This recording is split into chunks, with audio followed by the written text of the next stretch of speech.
एक अमूल्य सेवा सर्वांसाठी प्रकाशित. नवे गीत 8वी आवृत्ती आता एका नवीन व आकर्षक स्वरूपात उपलब्ध. यामध्ये प्रभुसेवक स्वर्गवासी भाऊदास तडके यांनी रचलेली गीते आहेत. त्यासोबत प्रचलित मराठी, हिंदी व इंग्रजी अशा 3 भाषिक गीतांचा संग्रह आहे. एकंदर 525 गीते आहेत. गीतांच्या चालीकरिता शेवटच्या पानावर QR कोड देण्यात आला आहे. आपली प्रत मागविण्यासाठी या क्रमांकावर संपर्क साधावा. धन्य येशू नाम.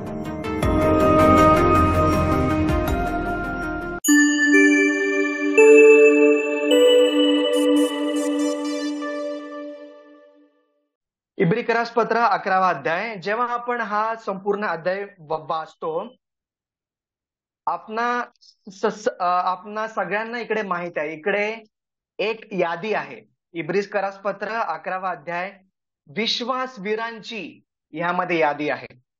आणि जेव्हा इब्रिकरास पत्र ह्या बुकचा जो लेखक आहे, जेव्हा हे लिहितो, अनेक विश्वासवीरांचा तो काय करतो, उल्लेख असा करतो. आणि जेव्हा अनेक विश्वासवीरांचा तो उल्लेख करतो, काही विश्वासवीर असे आहेत ज्यांच्याबद्दल तो मॅक्झिमम लिहितो. फॉर एक्झाम्पल अब्राहम, जर आपण इकडे वाचलं, काही विश्वासवीर असे आहेत ज्यांचं फक्त नाव आणि त्यांचा उल्लेख आणि त्यांचं काम असं लिहिलं केलेलं आहे. काही विश्वासवीर असे आहेत ज्यांचं फक्त नावच मेन्शन केलं गेलेलं आहे. काही विश्वासवीर असे आहेत ज्यांचं कार्यांबद्दल जास्त लिहिलेलं आहे.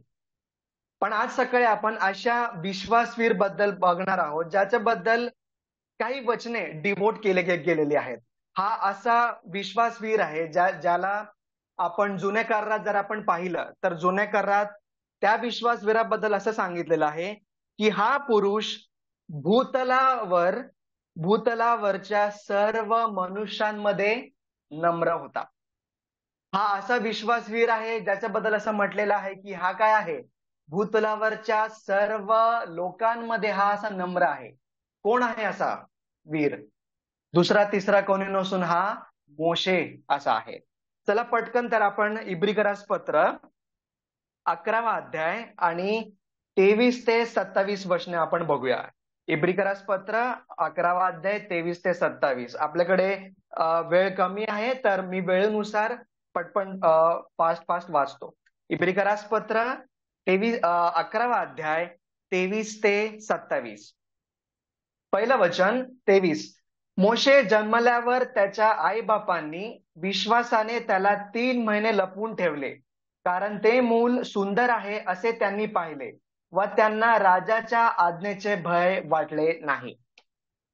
23 ते 27 वचन जर आपण स्टडी केलं, ज्यामध्ये मोशेचा डिटेलमध्ये उल्लेख केला गेलेला आहे, तर त्या वचनांमध्ये आपल्याला 4 गोष्टी बघाव्यास मिळतात. अजून एकदा मी सांगतो, जेव्हा आपण वचन 23 ते 27 जे आपण स्टडी करू, त्यामध्ये आपल्याला 4 गोष्टी बघाव्यास मिळणार. 3 गोष्ट मोशेने नाकारलं, 3 किंबहुना 4 स्पेसिफिक जर आपण बघितलं, मोशेने 4 गोष्टी नाकारले. परंतु मोशेने एक गोष्ट आत्मसात केली किंवा ऍक्सेप्ट केली. इंग्लिशमध्ये जर आपण बघितलं, there are 4 things Moses rejected, ignored, पण वन थिंग मोजेस ऍक्सेप्टेड, त्याने आत्मसात केलं किंवा त्याने स्वीकारलं. तर पटकन आपण आपल्याकडे जो उरलेला वेळ आहे ते 4 गोष्टींकडे आपण बघूया जी मोशेने रिजेक्ट केली, जी मोशेने धिक्कारली, त्याने ते ऍक्सेप्ट नाही केलं. तर पटकन पहिला मुद्दा जर आपण बघणार आहोत, वचन आपण बघूया 24 मध्ये असं म्हटलेलं आहे. पहिला मुद्दा आपल्याला वचन 24 मध्ये बघाव्यास मिळणार. मोशे प्रौढ झाल्यावर त्याने आपणास फारोच्या कन्येचा पुत्र म्हणविण्याचे विश्वासाने नाकारले. पहिला मुद्दा आपण इकडे पाहतो. आपण पटपट फास्ट जाऊया. मोशेचं पद, इंग्लिशमध्ये द पोझिशन ऑफ मोझेस. इकडे असं म्हटलेलं आहे फारोचा कन्येचा पुत्र. इकडे असं नाही म्हटलं की मोशे, फक्त मोशेचा उल्लेख असा नाही दिलाय. इकडे असं म्हटलेलं आहे फारोचा कन्येचा पुत्र. मोशे ह्या नावाला मिसर देशामध्ये इम्पॉर्टन्स का आहे, मोशे या नावाला महत्व का आहे, कारण की तो फारोचा कन्येचा पुत्र आहे. त्याच्या नावापुढे फारो हे आहे, फारोची जी कन्या आहे त्याचा पुत्र आहे, त्यामुळे मोशेला इम्पॉर्टन्स आहे. मोशेला त्याच्या स्वतःमध्ये अशी कोणतीही चांगली गोष्ट नाही, चांगली गोष्ट म्हणण्यापेक्षा कोणतीही मोठी गोष्ट मोशेमध्ये नाहीये. मोशे या नावाला इम्पॉर्टन्स ह्यासाठी आहे कारण की तो फारोचा कन्येचा पुत्र आहे. मोशेचं पद. आणि ह्या वचनामध्ये आपण वाचतो की मोशेने ते काय केलं, नाकारलं. Moses rejected the position which he had in Egypt. फारोचा कन्येचा पुत्र, फ्युचर फारो, मिसर देशामध्ये भविष्याचा हा फारो होणार होता. प्रिन्स होता, तो राजकुमार होता, उच्च दर्जावर असलेला हा व्यक्ती होता मोशे. पण त्याने तिकडे काय म्हटलंय, त्याने ते नाकारलं आहे, पद त्याने नाकारलं. सेकंड मुद्दा आपण पाहणार आहोत, जे मोशेने धिक्कारलं, जे मोशेने रिजेक्ट केलं, ते काय आहे. 26व्या वचनामध्ये आपण पटकन वळूया. इब्रिकरास पत्र 11वा अध्याय 26वा वचन. ख्रिस्त प्रित्यर्थ विटंबना सोसणे ही मिसर देशातील धनसंचयापेक्षा अधिक मोठी संपत्ती आहे असे त्याने गणिले. मी तो फ्रेज, जे वाक्य आहे त्याला मी हायलाइट करतो. मिसर देशातील धनसंचयापेक्षा. बस. The place of Moses. पहिला आपण पाहिलं पोझिशन ऑफ मोजेस, मोशेचं पद. पण एवढंच नाही, मिसर देशातील पैसा किंवा प्रतिष्ठा. प्रियांनो, जेव्हा इकडे असं लिहिलेलं आहे मिसर देशातील धनसंचयापेक्षा, मिसर देशाला त्या काळातील खूप उच्च असं स्थान होतं. आपण पाहतो जेव्हा आपण याकोब आणि योसेफाबद्दल आपण बघतो, जेव्हा तिकडे 7 वर्षांसाठी दुष्काळ होता, तिकडे असं खूप सुंदर असं तिकडे लिहिलेलं आहे. उत्पत्ती याचा 41व्या अध्यायामध्ये, मी जस्ट रेफरन्स मेन्शन करतो. मिसर देशातील असं काय तिकडे म्हटलेलं आहे. तिकडे असं म्हटलेलं आहे उत्पत्ती 41 आणि 54 मध्ये. तेव्हा देशोदेशी दुष्काळ पडला, तथापि मिसर देशामध्ये सर्वत्र अन्न होतं. प्रियांनो, मिसर अशा देशांमध्ये होतं जिथे अन्न होतं. मिसर देशामध्ये असं मिसर देश होतं ज्याला त्यावेळेस खूप इम्पॉर्टन्स असं होतं. मिसर देशातील धन त्यावेळेस खूप उच्च दर्जातील होतं. आपण पाहतो, जर आपण जुन्या करारातील काही बुक्स मध्ये जर आपण वाचलं, तिकडे असं म्हटलेलं आहे मिसर देशातील घोडे त्यांची स्पेशालिटी होती. हे असं मिसर देश आहे. युद्धामध्ये बेस्ट असताना, युद्धामध्ये जे घोडे लागतात, घोड्यांची बेस्ट क्वालिटी असणारे हे मिसर देश आहे. मिसर देश धनसंचयाने भरपूर परिपूर्ण असं ते देश आहे. जर आपण हिस्ट्री जर वाचली तर इजिप्तचं सिव्हिलायझेशन आहे. मला त्या मराठी भाषेमध्ये मला ते शब्द नाही माहिती, पण इजिप्तचं सिव्हिलायझेशन जर आपण ते हरप्पा सारखं जर आपण म्हणतो, त्या प्रकारे मिसर देशातील जर आपण सिव्हिलायझेशनचा आपण नीट अभ्यास केला तर आपल्याला समजावयास मिळेल की खूप उच्च दर्जाचं सिव्हिलायझेशन त्यांचं होतं. आणि मोशे या ठिकाणातला राजकुमार होता. त्या काळाचा बेस्ट देश, त्या काळाचा बेस्ट धनसंचयाचा पुढील वारसदार मोशे होता. मोशे उच्च स्थानातील बेस्ट देशाचा राजकुमार असा होता.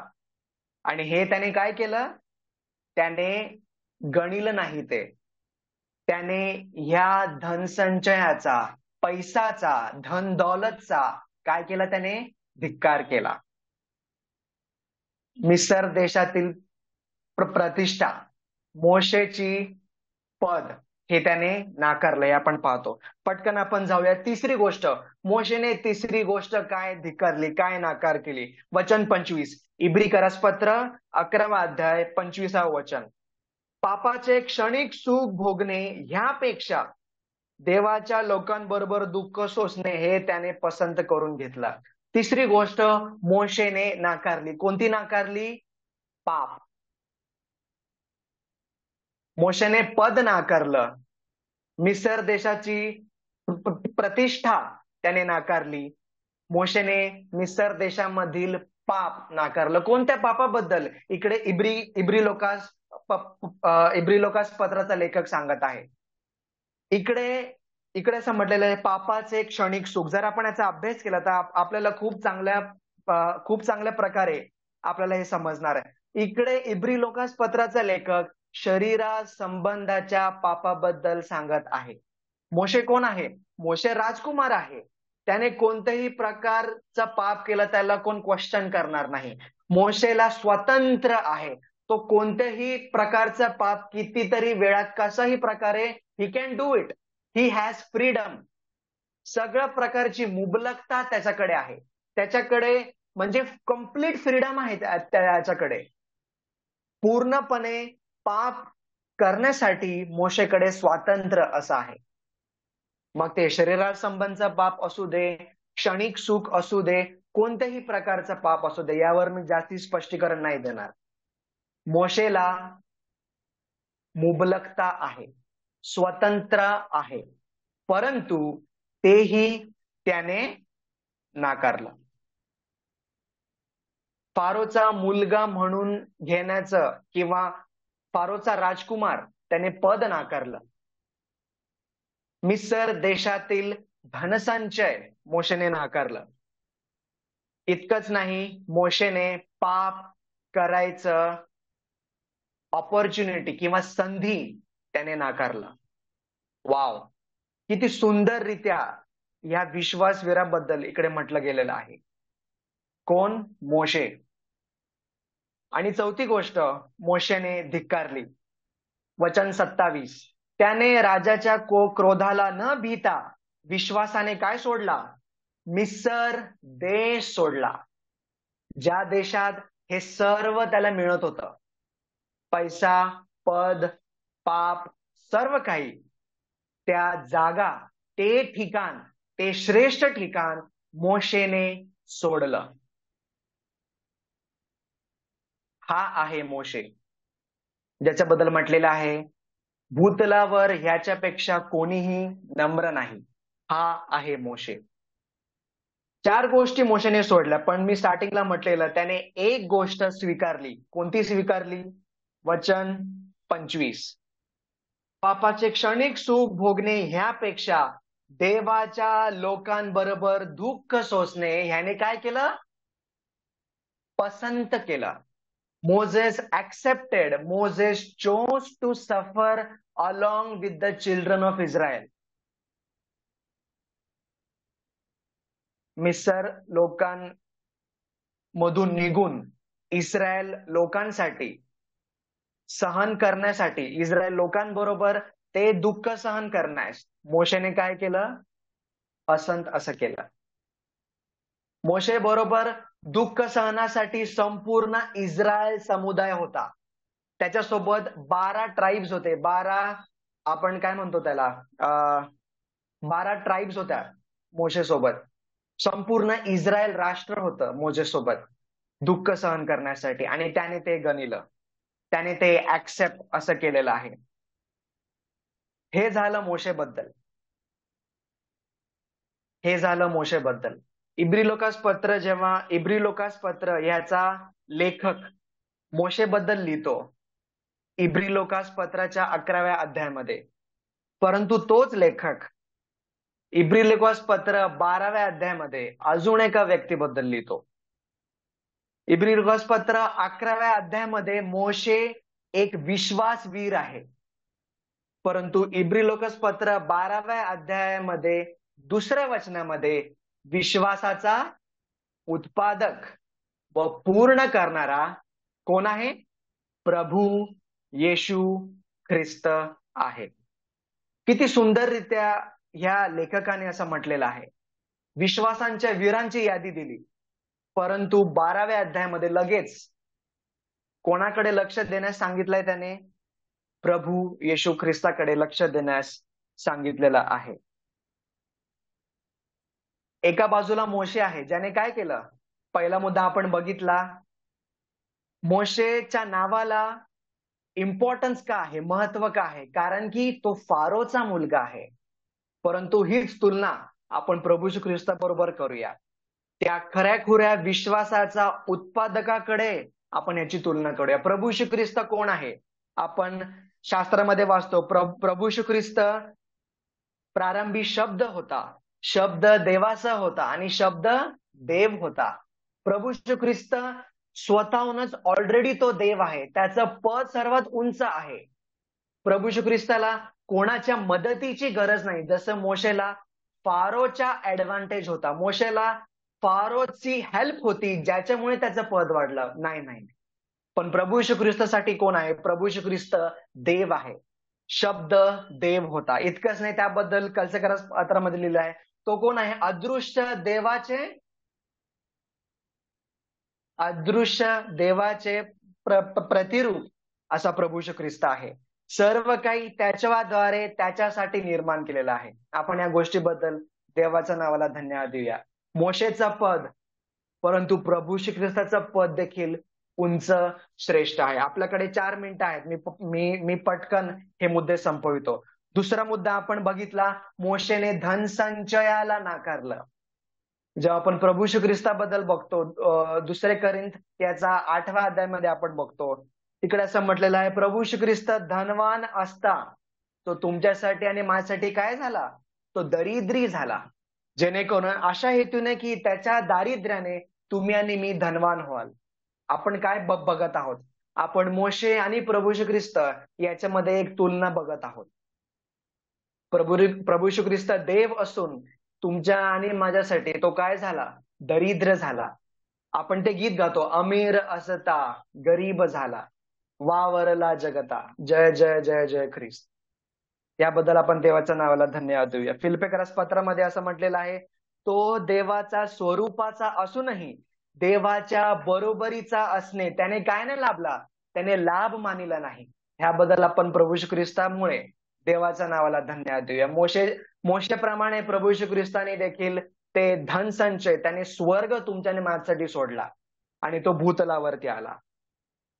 शेवटचे 2 मिनिटं आहेत. मी 2 मुद्दे बोलून पटकन संपवतो. तिसरा मुद्दा आपण मोशेबद्दल बघितला. मोशेने काय धिक्कारलं? मोशेने पाप धिक्कारलं. क्षणिक सुख करण्याचं ते संधी त्याने धिक्कारलं. परंतु जर आपण पुढे वाचलं तर मोशेच्या हातून 1-2 पाप घडतात. मोशे डिसोबे करतो, देवाच्या जी आज्ञा आहे त्याचं उल्लंघन मोशे पुढे करतो, हे आपण पाहतो. परंतु जेव्हा आपण आपल्या विश्वासाच्या उत्पादकाबद्दल आपण जेव्हा बघतो, प्रभू येशू ख्रिस्त, आपण त्याबद्दल काय वाचतो? त्याने पाप केलं नाही, त्याला पाप माहित नव्हतं आणि त्याच्या ठायी पाप नव्हतं. तुमचा आणि माझा तारणाचा प्रश्न किंवा तुमचा आणि माझ्या पापाचा प्रश्न सोडविण्यासाठी, तुम्हाला आणि मला ते तारण प्राप्त करण्यासाठी एक परिपूर्ण बलिदान, एक पवित्र बलिदानाची गरज होती. आणि त्या बलिदानाची पूर्तता प्रभू येशू ख्रिस्तामध्ये केली गेलेली आहे. निष्कलंक, निष्पाप, निर्दोष असा कोकरा प्रभू येशू ख्रिस्त. याबद्दल आपण देवाच्या नावाला धन्यवाद देऊया की परिपूर्ण कोकरा तुमच्या आणि माझ्यासाठी त्याने ते अर्पण केलेलं आहे. शेवटचा मुद्दा बघून आपण संपवणार आहोत. आपण पाहिलं, मोशेने मिस्र देश सोडला, प्रभू येशू ख्रिस्ताने ते स्वर्ग तुमच्या आणि माझ्यासाठी सोडला आहे. आजच्या सकाळी आपण मननाकरिता आलेलं असताना आपलं लक्ष त्या प्रभू येशू ख्रिस्ताजवळ आपण ठेवूया. शेवटी आपण पाहतो, मोशेने इस्रायल लोकांसोबत काय सोचलं? दुःख सहनाचा संधी ती त्याने गणिलं. म्हणजे मोशेने चॉईस केलं. काय त्याने चॉईस केलं? की इस्रायल लोकांसोबत दुःख सोसण्यासाठी. मोशे सोबत इस्रायलचा अख्खा समुदाय होता. दुःख सोसण्यासाठी, फारोची क्रूरता ते सोसण्यासाठी मोशेसोबत संपूर्ण इस्रायल त्याच्यासोबत होतं. किंबहुना त्याचा भाऊ आरोन पण त्यासोबत होता. जेव्हा आपण प्रभू श्री ख्रिस्ताबद्दल बघतो, आपण पाहतो गेतसेमनीमध्ये तो एकटा होता. कैफास समोर तो एकटा होता. पिलाता समोर तो एकटा होता. हेरोदा समोर तो एकटा होता. काल्वरीच्या क्रूसखांबावर तो एकटा होता. एलोई एलोई लमा सबक्तनी. आपण देवाच्या नावाला धन्यवाद देऊया की आपला प्रभू श्री ख्रिस्त मोशेपेक्षा श्रेष्ठ आहे. मोशे नो डाऊट तो विश्वासवीर आहे. नो डाऊट त्याने अद्भुत कृत्य केलेलं आहे. परंतु आपण आजच्या सकाळी आपलं लक्ष त्या थोर प्रभू श्री ख्रिस्ताकडे वळवूया. तारणाचा, विश्वासाचा उत्पादक आणि पूर्ण करणारा प्रभू येशू ख्रिस्त. मोशेने 4 गोष्टी सोडून एक गोष्टी ऍक्सेप्ट केली. त्याचप्रमाणे तेच तुलना आपण प्रभू येशू ख्रिस्ताबद्दल बघितली. तो स्वर्ग सोडून तुमच्या आणि माझ्यासाठी भूतलावर आला, देव असून मनुष्य झाला. त्याबद्दल आपण देवाच्या नावाला धन्यवाद देऊया. आणि ती हे त्याने भाग्य, ही योग्यता त्याने आपल्याला लाभून दिलेली आहे, जेणेकरून आपण अशाद्वारे सगळे लोक मिळून त्याची उपकार स्तुती करू शकू. ही योग्यता त्याने आपल्याला दिलेली आहे.